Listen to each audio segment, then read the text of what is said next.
Always ask what you want എന്ന് പറയുന്നതിനോടൊപ്പം തന്നെ മനസ്സിലാക്കേണ്ട ഒരു കാര്യമുണ്ട്. Whenever you ask always expect yes and no answers. നമ്മളൊരു കാര്യം വേണ്ടപ്പെട്ടവരോട് ചോദിക്കുമ്പോൾ അവരപ്പോൾ തന്നെ അത് ചെയ്തു തന്ന് നമുക്ക് എല്ലാവർക്കും വളരെ സന്തോഷമാണ്. എന്നാൽ എപ്പോഴും അത് പറ്റണമെന്നില്ല. ചിലപ്പോൾ നമുക്ക് നോ ആൻസർ കിട്ടുമായിരിക്കും.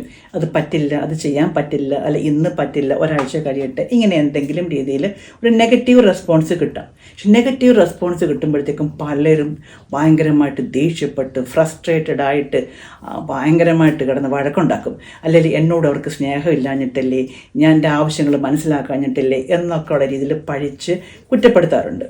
എന്നാൽ ഇവിടെ നമ്മൾ മനസ്സിലാക്കേണ്ട ഒരു കാര്യം, അവർക്ക് അവരുടേതായ ഒരു തക്കതായ കാരണം കൊണ്ടായിരിക്കും അവരത് പറയുന്നത്.